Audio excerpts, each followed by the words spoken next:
Amerika Serikat dan Ukraina telah menyetujui persyaratan rancangan kesepakatan mineral yang menjadi bagian penting dari upaya Kiev untuk memperoleh dukungan Washington. Kesepakatan ini dapat membuka akses bagi Amerika Serikat terhadap cadangan mineral Ukraina yang sangat besar.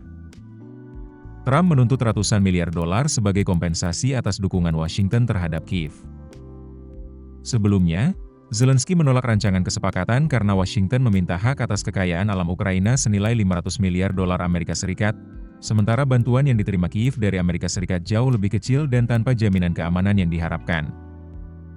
Ukraina memiliki cadangan 22 dari 34 mineral yang diklasifikasikan Uni Eropa sebagai mineral kritis, termasuk bahan industri, logam mulia, serta unsur tanah jarang.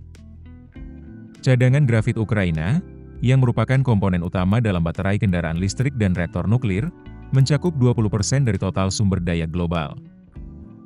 Dengan potensi ekonomi yang besar ini, kesepakatan mineral antara Amerika Serikat dan Ukraina berpotensi mengubah dinamika geopolitik serta hubungan ekonomi kedua negara. Nah, belakangan keduanya dikabarkan telah menemui kesepakatan. Tercapainya kesepakatan ini muncul di tengah langkah Presiden Amerika Serikat Donald Trump yang berupaya mempercepat diakhirinya perang dengan Rusia. Masih belum jelas apakah kesepakatan ini mencakup jaminan keamanan dari Amerika Serikat yang diminta oleh Ukraina, atau apakah Washington bersedia mengirimkan bantuan militer tambahan. Salah satu sumber mengungkapkan bahwa pengiriman senjata ke Ukraina masih dalam tahap pembahasan antara Washington dan Kiev. Yang pasti, Trump menekankan perlunya keberadaan pasukan penjaga perdamaian di Ukraina jika kesepakatan damai tercapai. Namun, Moskow menolak segala bentuk pengerahan pasukan NATO di wilayah tersebut. Trump menyatakan, Presiden Ukraina Volodymyr Zelensky dijadwalkan datang ke Washington pada akhir pekan ini untuk menandatangani kesepakatan tersebut. Bagi Zelensky, pertemuan di Gedung Putih menjadi kesempatan untuk secara langsung meyakinkan Trump agar Amerika Serikat tetap memberikan dukungan bagi Ukraina. Hal ini semakin krusial setelah Trump pekan lalu secara keliru menuduh Kiev sebagai pihak yang memulai perang. Sebelum tercapainya kesepakatan ini, kedua pemimpin tersebut memang sempat terlibat perselisihan pekan lalu.